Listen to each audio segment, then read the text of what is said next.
Hello and welcome to the first annual ZeoAGITO Year in Toku Awards. Of course, I am your host, ZeoAGITO, but joining me is my co-host for this evening. Everybody welcome back, Galaxy Blade. That's right. I know y'all may have a lot of questions on my appearance, and all I've got to say is, spoilers. We're here to celebrate the last year in Toku. The Tokies, if you will. What? We ain't smoking. Joke's on you. I lit a bowl before getting on set. I did not know that about you, Blade. Either way, the majority of the categories do skew very Kamen Rider-ish. Oh, so we're gonna call it the commies now. That's a reference so dated, only Reagan generation people would understand. Even I'm not old enough for it. But you know it. Anyway, over the last 48 hours, the community exclusive to my YouTube and Discord have been hard at work casting y'all's ballots for your personal favorites. That's right, to avoid outside influence, we avoided places like Twitter, other Tokusatsu Discord servers still supposedly on, and other social media platforms. That's because I haven't updated my Instagram in at least, actually it's been over a year.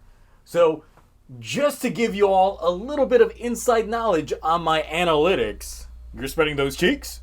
I said analytics. Anyway, in terms of audience makeup, it's a pretty even split between people who are subbed versus the people who aren't subbed that regularly watch my videos. But since the link to the poll was made only in my community tab, half of that audience actually missed out on voting. Maybe they just hate watch you.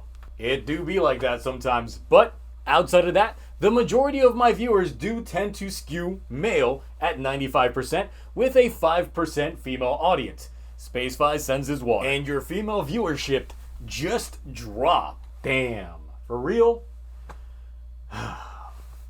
So yeah, out of that, the majority of the watchers are definitely the target audience of 18 plus, with the majority being 18 to 24 year olds and then 25 to 34 year olds. We got a couple of stragglers that are younger, and to you all, I say, what's wrong with you? A sizable chunk does come from the US of A, but we do have some decent audience from the Philippines, Malaysia, the UK, and Indonesia. Speaking of which, you finished all of Bima and Bima X Zeo. When's that series review coming out? I need more time! I'm just one guy. While he has a mental breakdown, this gives you some insight into the folks who voted on these awards. At the end of the day, these are not just my personal picks for who's winning these awards, but it is a collective gathering. Hey, I was here this year. Y'all gonna let me in on this one? Get out. And the nominees for Best ZeoAGITO Personality goes to Turbo Ryuki, I'll see myself out. Told your ass to get out somewhere. Where were we? Alright, let's get to see the fruits of all y'all's votes. The first category is recycling, since we've got some suits that used to be other characters in other shows, and sometimes even the same show. Some good, some bad, but most from Revice. Let's take a look at the nominees for Best Repurposed Suits. Destry, Juga, Tajador Eternity, and Art Thouser. I like every single one of these suits. Alright, and the winner is Kamen Rider Destry with 39% of the total votes. Most one Tajador, but everyone loves old guys who still live. On to you, Zeo. Why you gotta leave me with all the bad ones? Okay, here are the worst repurposed suits. First up, we've got ourselves Over Demons, followed by Aguilera, Demons Troopers, and finally, Evolity Live. It's the Revice Clean Sweep. And the loser winner is Demon Troopers with a wide lead of 53% of the votes. Congrats on being so bad. Over the course of the last year, we've noticed that a lot of these shows, specifically from Toei, have some parental issues. So, here's our mommy and daddy issues for 2022. Neon's mom got that doll syndrome. Kamen Rider Geats. George ignores his daddy and blames his dad for dying. What a bitch. Obviously from Revice. Ace's mom. Where's she at? And Nozomu's extra crispy parent from the Kimira special. The biggest issue end up going to Neon's mommy issues. George was so close to tying this, but they were honestly just one vote too short on tying this one. Anyway, back to you. This next category is the best fight scene. And honestly, this one was a tough one to pick one for Geats, just because it had a lot of good fights. So, that's why I only picked the one that I did. But this is our first with 5 options. Starting with Nago gets the boost. Geats, episode 4. Next up, that massive trigger crossover in Decker, episode 8. Taro and Sonoi just can't smash each other because everyone is here. Down Bros, episode 27. Nail Up My Field. Revice, episode 42. A personal favorite, but that was not my pick. And finally, Eiji and Ank's final fight together. And the rawest fight goes to Veil Up My Field, Genta Igarashi versus Veil. A long overdue moment that should have served to advance Daiji's plot, but it didn't because they really had no plan with the show. Music always amplifies the situation, but I fear that YouTube might copyright strike this portion, so be cautious that there might be some heavy editing to prevent the music from playing just in case. But in case we actually manage to get away with it, then here are some insert songs that actually played during the show and were not just part of the soundtrack. First up, we have Kimi no Hiro, Jiro's theme from Down Brothers, followed by My Dream in Revice. Next up is Trigger's theme, but as heard in Ultraman Decker. And finally, Suki no Mizo Shiru, Taro and Sonoi's romance song from Down Brothers. And the beat that slaps the most is Suki no Mizo Shiru, a personal favorite, and this award had one of the largest back and forths almost every single hour. It's nice to know that you guys got it right at the end. Go for it. Speaking of slaps, I enjoy me a good slap in a show, so here are the best slaps of 2022. Gifu backhands Aguilera. Neon's mom slaps the love right back into her. Sakura knocks the Bluetooth off of Daiji.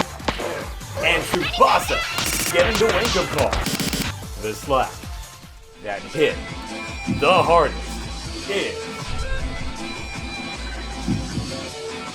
Neon's face-to-floor ratio due to her mom.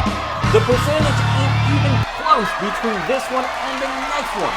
And just for kicks, let's go ahead and watch that again. Damn! That's a good one. Hit hardest, you say?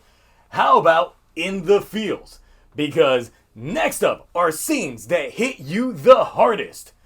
And the nominees are Iggy forgets his siblings, Revice. Sparrow Kaijin hits historical context that just felt all too real, Black Sun. Espada's fiance gets more than just the tip, Trio of Deep Sin. Eiji's goodbye in O's 10th anniversary special. Oh, and we've got a 5er here? Okay. Sarah's Memories Return. Geeks. And the oh, it's in this pocket. And the winner is Ages Goodbye.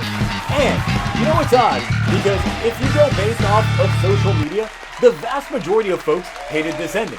But it looks like for all y'all, it hit those feels. Next up. Now, toy collecting happens to be a big thing in the community. So we wanted to take a look at some of the best and worst gimmicks released this year. And I have to reiterate that they had to have released in 2022 and not just have been pre-orders. So, here are the picks for the best gimmick released in 2022. First up, we have the latest addition to my collection, the DX Command Twin Buckle. Followed by, I hope you got a friend or a second Revice driver to fully use this one, the Gifford Rex Vice Stand. Next is the Superhero Senki Wonder Ride book. And last, I got this one for Christmas, the Omikoshi Phoenix from Down Brothers. And the one who took y'all's money the most is the DX Command Twin Buckle. It's quite nice. Now comes the worst gimmick releases of the year. And who doesn't appreciate having a gimmick so bad that they had to bundle it with a gimmick some other people wanted? Because the first nominee is the DX Magnum Shooter being weighed down by that shitty water arm buckle. Next up is the Deluxe 50 Gale Vice Stand. You know what they say, the family that slays together lays. Don't finish that. Alright, well, the Dimension cards from Decker are next. And cards just suck in general when it comes to collectibles in some instances. Overpriced paper, if you ask me. Is that because you're currently trapped in one? Hush you. Hush. Lastly, they're still making ride watches because Saber and Decade Complete got some. And the winner is those damn ride watches. People really have some disdain for that complete one because I personally love the ride watches, but I guess when you put Decade and Saber on there, no one cares. Next up is the worst major toy release of this year. Taking care of this category is the one who produces the majority of them, because for major toy categories, I present to you Dan Bandai. Okay.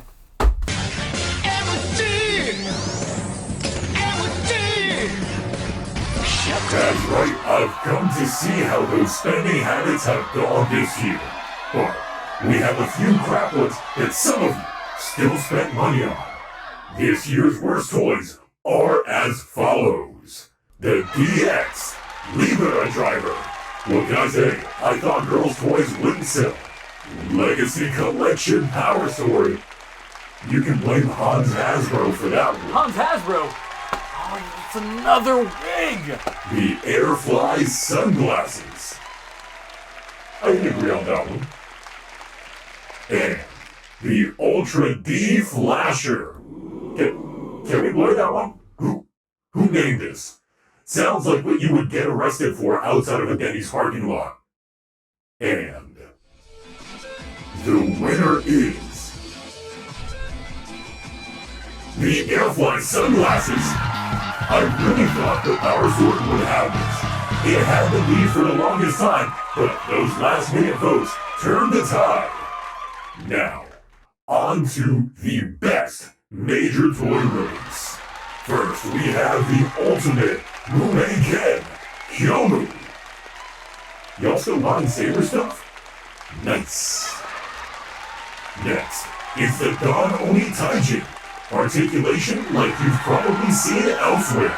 The Demon's Driver, a belt so popular, I had to reissue it 3 more times. And finally, the Deluxe Desire Driver. A driver so customizable, you'll buy 3 minimum. And with that, the winner is the Desire Driver with 36% of the total votes. Great, now get in your bunch. I'll get your money next year. The following award is for Toku adjacent content.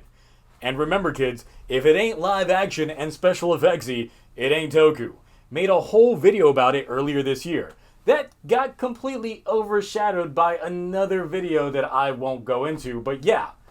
Tell them the nominees, Galaxy Blade. Wow. You're still salty about that. Shut up. The nominees are Futo P.I. The 01 Cup. Wait, what? Why is that on here? Never mind. Slim pickings this year. The Kuga Manga Volume 1, Craze Be Inoue, and Ultra Kaiju Monster Farm. And the winner is Futo P.I. You weak. It's not even a close one either. It got 78% of the vote.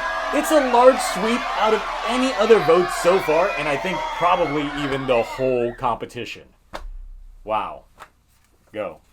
Next up is the top Betrayal of the year. Daiji abandons his family for a creep named Takaishi and all that Gifusi with abandons the DGP. R.I.P. Win. Agams reveals himself. To who? Decker. He reveals his Decker? Oh my. Never mind. Lastly is my personal favorite, Tsuyoshi snitches out on Tsubasa. And of course, find out.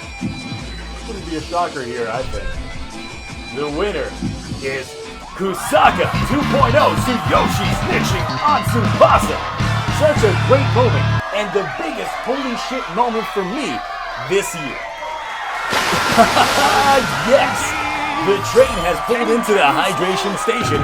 Spacevi's here to give y'all the thirst here.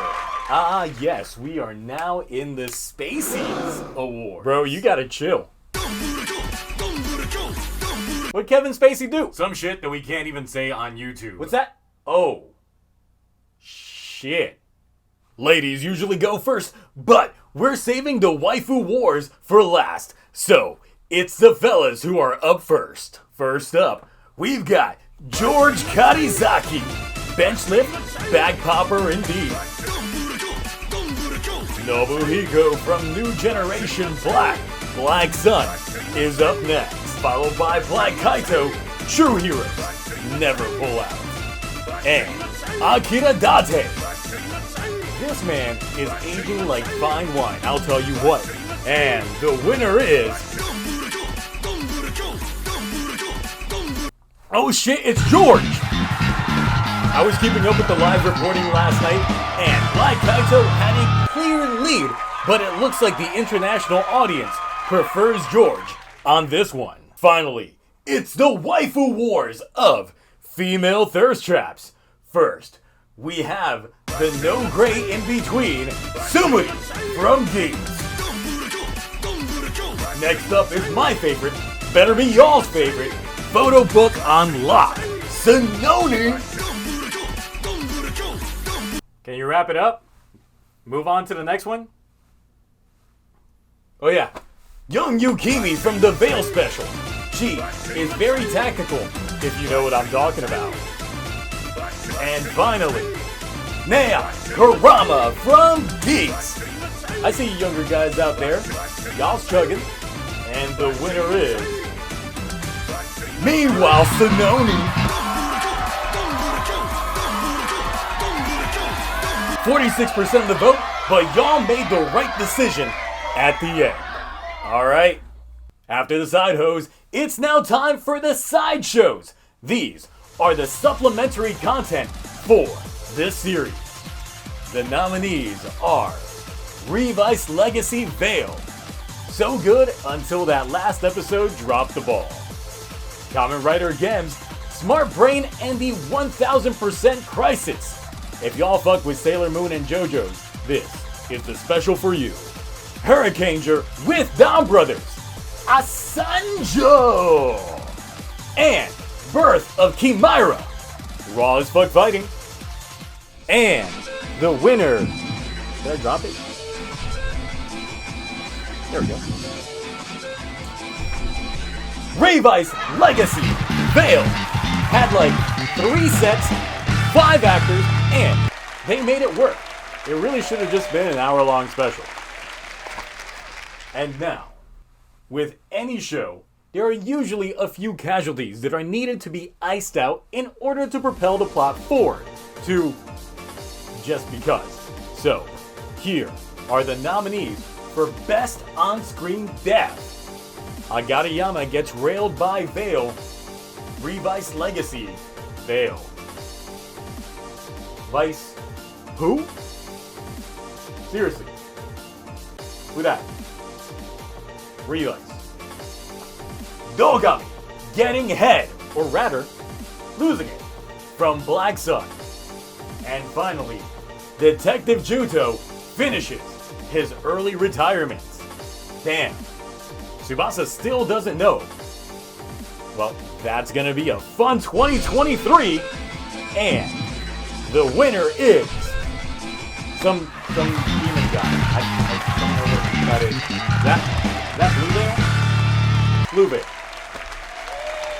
Now, who doesn't appreciate a good cameo? Well, with the current state of Marvel and DC, I think it's all cameos now.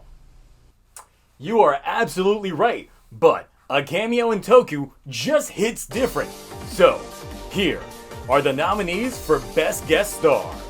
Kane Kasugi, previously Ninja Black in Kaku Ranger, back again as Azuma in Revice Battle Familia. Next is pro soccer player Kazuyoshi Miura on the very last episode of Revice. Followed by Hiroyuki Matsumoto, just off the heels of returning as Gamil in the O's 10th anniversary film to be Haruka's driving instructor in Dam Brothers. And finally, Yukijiro Hotaru, Gonza, Koga's butler in Garo, is now Santa in Dam Brothers. And the winner is... should've known. Kane Kasugi! This one was honestly never a toss-up. People knew they were about some Ninja Black this time around. This time, with 90% more Japanese dialogue.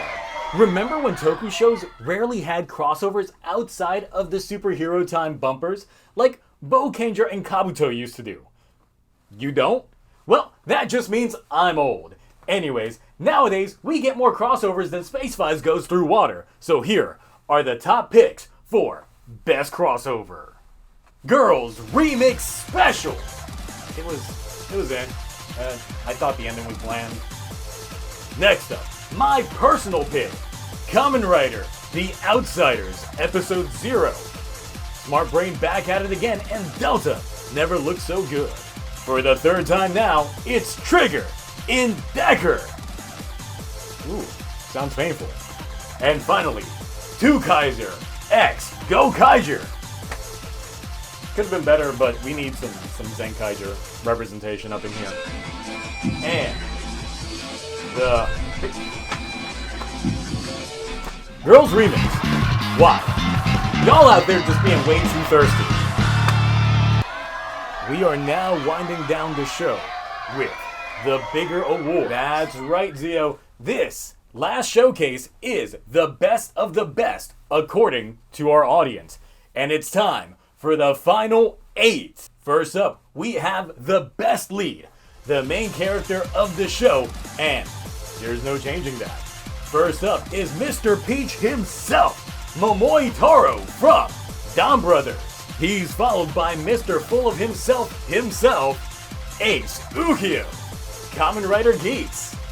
And my memory must be foggy because Iki Igarashi from Revice. And finally, Minami Kotaro from Black Sun. And the winner is... it's Ace, with 46% of the total votes. Now hold up there, Zeo. Those may be the leads, but they're not the actual main characters for this show, as some would argue that these are the actual leads. Don't you just love yourself some audience insert, because Haruka from Down Bros definitely fits that bill. Or, if you'd rather come in with your own worldview just to get everything shattered, let me introduce you to Keiwa from Geeks. There are so many characters that could fit this role for Revice, as Iki was the most background of a character I have ever seen in the last 6 months. Because he was easily outstoried by Daiji early on, but all of that gave us a nice build-up to, you guessed it, Sakura Igarashi. And finally, some could argue that Nobuhiko was the real main character of Black Sun, but in terms of full story arc, build-up, and full-on ass pulls, Aoi takes the cake on that one. Who wins this one? And my prediction is a certain green raccoon. That's right, Keiwa with a wider lead than Ace before him with 53% of the votes. In a similar vein, we're going to be looking at the top actors and actresses that worked their asses off, diversified themselves, dug deep into their characters, and gave us some range. So much so that we have 5 nominees for the first one up, which is Best Actor. Hirofumi Suzuki, who plays crazy Keiji brother. This man can go from obsessive, obtuse, manic, depressive, and eccentric at the drop of a dime. He's my personal favorite for this one. Mokhtar as Oliver Johnson in Black Sun. We see this man portray himself in 2 separate eras, but with more refinement later on. Honestly, a good casting call for this show.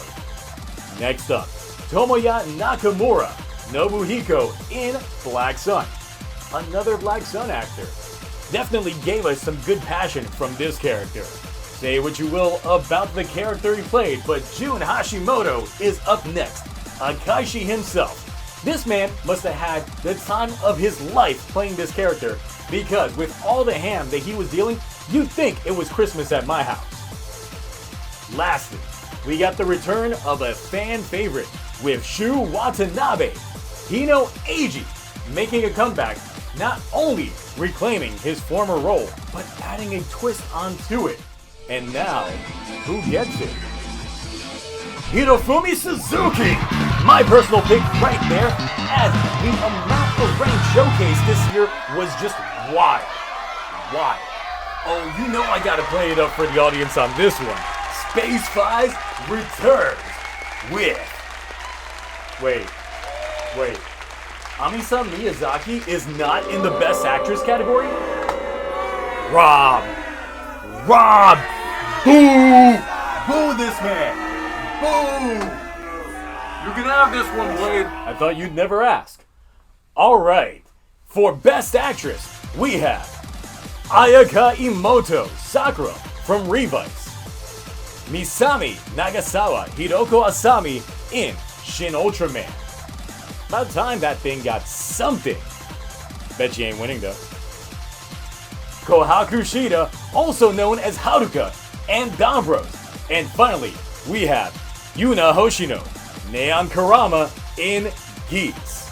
Wait, y'all had 5 nominees for Best Actor, but only 4 for Best Actress? The hell, Zeo? Look, I honestly forgot, and I was actually going to add in Hina's actress from O's, but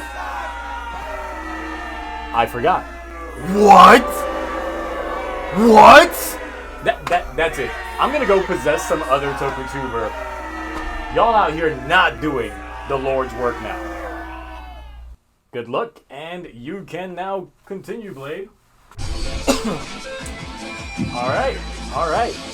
The winner is Kohaku Shida. Give it up. Now, next year has a ton of anticipated releases, so let's take a look at what people are more hyped for in 2023. First up, it's Dom Brothers' replacement, King Oger. Somebody saying King?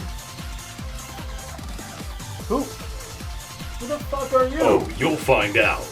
Moving on, we have Shin Kamen Rider, followed by Kamen Rider The Outsiders Definitely can't wait for that one. That's my personal pick right there. And the new Toho Godzilla film. And the winner is... Why y'all hyped about a regular ass show? It's King Ojo. I mean, look, it's your typical yearly installment for Sentai. Y'all want Don Brothers over like that, huh? I see how it is. I see how it is. You're up, Blade. You're up. Dan's not coming back, right? Nah, I don't think so. Great. Because now it's time for the most hype 2023 toy release. The nominees are Memorial Hurricane Gyro, CSM Sun Driver, the DX Phase Riser, and the DX Vision Driver. And the audience wallet is gonna feel this one because the winner is that Vision Driver. I personally can't wait. Can't wait. Lastly, we move on to our major movies of the year. And of course, there's like a couple of films out there that have no subs, so that's why I did not include them in the selections. So, here are the current picks for the major movie of the year.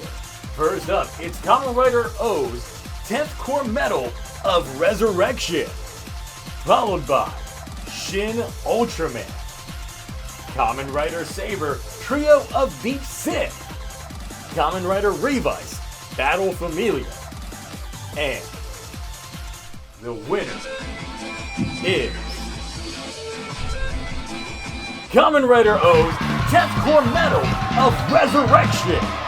I think that pick gave me a Medal of Erection. It's now time for the final award, and we're only looking at the episode count that aired during this year. That's right, even though Zenkaiger was a mid-ass season, even it qualifies for the couple of episodes that it had. Also, Power Rangers is back on the list? What are you, Este? Hey, look, it's just because we're Puerto Rican, is that it? Anyway, I may have not watched it, but it still happened to have aired this year, so it's in. You're right, so here are the nominees. Kamen Rider Revice, episodes 13 through 50. Ultraman Decker, the whole thing, except, you know, it's got a movie coming out next year. It's still early in its life. We have Kamen Rider Geats, episodes 1 through 16. It's a personal favorite, and I wish I was in more videos of it. We have Avataro Sentai, Don Brothers, episodes 1 through 42. I'm still mad that this was released as a binge model because it feels like everyone forgot about it already.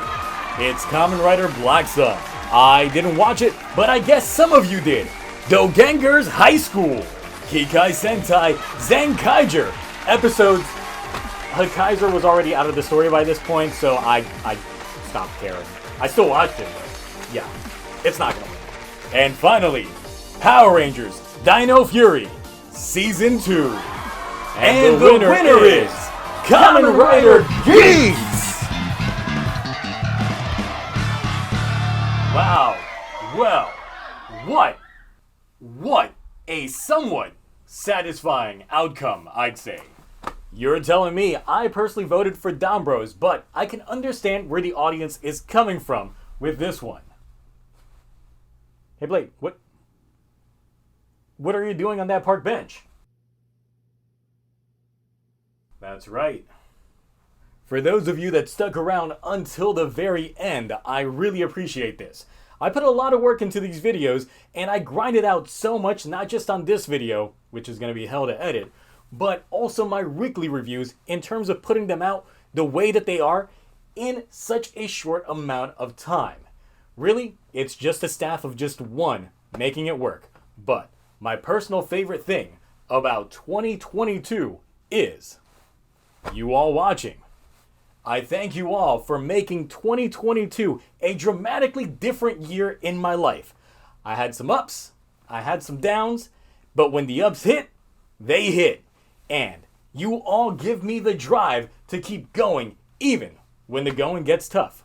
So, here's to a hell of a 2022 and hopefully a much better 2023. Until next time, this has been ZeoAGITO. Bye.